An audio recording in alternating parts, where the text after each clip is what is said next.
Vanessa Durantis, the Commissioner of the Connecticut Department of Children and Families. The American Public Health Association and the American Medical Association, and as recently as this month, the CDC, have formally declared racism as a public health issue. Racism was described by the CDC as a serious threat to communities of color, leading to disproportionate amounts of health issues and increasing mortality rates among Black, Indigenous people of color. In other words, racism is literally making Black and Brown people sick. With that said, it's worth mentioning that racism is an issue of both mortality and morality. Racism and discrimination across our systems and institutions, from the workplace to schools to childbirth, lead to toxic stress. The chronic stressors of discrimination are shown to age people faster and make them physically ill.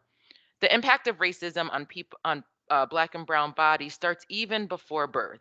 Black women are sometimes 3 to 4 times more likely to die during pregnancy, childbirth, or during the perinatal period. And in fact, a 2-year Kaiser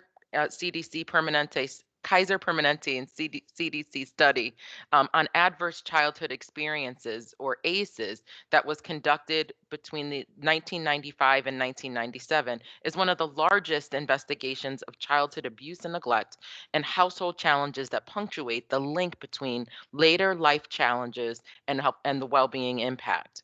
The problem is systemic. Therefore, we need a holistic approach with the inclusion of all sectors such as education, housing, healthcare, employment, early childhood care, behavioral health, environmental affairs, food access, legal system, law enforcement, and judicial systems. DCF is part of the state's child well-being system. We are the child welfare agency as an integral part of the entire system.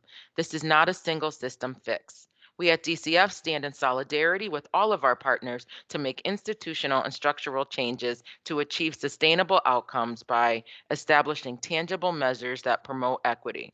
We are inspired by the American poet laureate Amanda Gorman. We vow to act.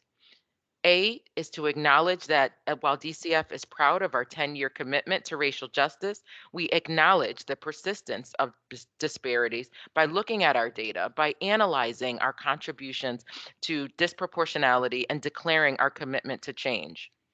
Our C, the commitment to elevate expectations, not only espouse our values, but hold ourselves responsible and accountable for measurable changes in our outcomes. This is an era of just redemption because we know our inaction and inertia will be the inheritance of the next generation. And T, we've taken bold steps towards sustainable change. DCF has embedded the racial justice outcomes in our mission. We have created an infrastructure to govern this work through our racial justice work group. We have trained and coached our leaders in all facets of the department in implicit bias and racial justice. We have established metrics to hold ourselves accountable by connecting identified racial justice change initiatives to our departmental aspirational targets across all functions of the work of DCF. We've changed policies and codified our practice into state statute. It is not enough to not be racist. We have declared ourselves to be an anti racist organization committed to doing our part to address this public health crisis, addressing our nation and our state. For more information on DCF's effort, please visit our Connecticut DCF Racial Justice homepage, where you will find our most recent legislative report codified under Public Act 18-111. So let us leave behind a country better than the one that we were left with. Thank you.